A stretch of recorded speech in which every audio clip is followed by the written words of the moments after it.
১৯১২ সালের ১৫ই এপ্রিল ডুবে গিয়েছিল ব্রহ্মোত্তরী টাইটানিক। এর আগে ইংল্যান্ডের সাউদাম্পটন বন্দর ছেড়ে প্রথম ও শেষবারের জন্য আটলান্টিকে ভেসেছিল জাহাজটি। গন্তব্য ছিল নিউ ইয়র্ক। যাত্রী সংখ্যা ২,২২৪ জন। ১৪ই এপ্রিল গভীর রাত থেকে ডুবতে শুরু করেছিল সময়ের তুলনায় অত্যাধুনিক এই টাইটানিক। আইসবার্গে ধাক্কা লেগে একটু একটু করে তলিয়ে যায় জাহাজটি।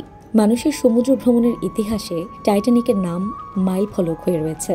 বিলাসিতা ও অত্যাধুনিকতার চরম নিদর্শন ছিল এই জাহাজ। ২৬ মাস সময় লেগেছিল এই টাইটানিক বানাতে। ১৯১২ সালের ১৫ই এপ্রিল টাইটানিক যখন ডুবে যায় সেই সময় মোট ২,২০০ জন যাত্রী ছিল। এর বাইরে শুধুমাত্র জাহাজের কর্মীই ছিল ১,০০০। টাইটানিকে প্রথম শ্রেণীর যাত্রীদের জন্য ৪টি রেস্তোরাঁ ছিল, ২টি লাইব্রেরি, একটি ছবি তোলার ঘর, একটি উষ্ণ জলের সুইমিং পুলও ছিল। রেস্তোরাঁয় খাবার পরিবেশনের জন্য ছিল বোন চায়নার ৫০,০০০ বহুমূল্য বাসন।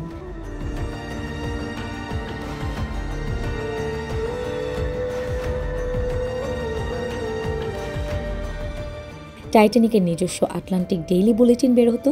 জাহাজে বসেই দেশ বিদেশের খবর জানতে পারতেন যাত্রীরা।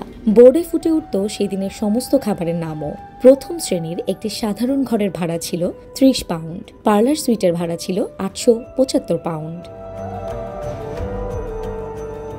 আটলান্টিক মহাসাগরের ৩,৭০০ মিটার গভীরে এর ধ্বংসাবশেষ উদ্ধার হয়েছিল ১৯৮৫ সালে। তারপরই নিশ্চিত হওয়া গিয়েছিল যে ডোবার আগে দুভাগ হয়ে গিয়েছিল জাহাজটি।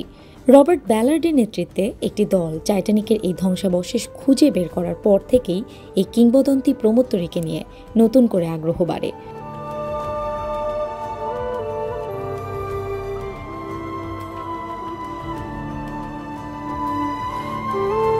তারপর পর্দায় লিওনার্দো ডিক্যাপ্রিও আর কেট উইন্সলেটের প্রেম কাহিনী দেখার পরে টাইটানিক নিয়ে রাতারাতি উন্মাদনা তৈরি হয়।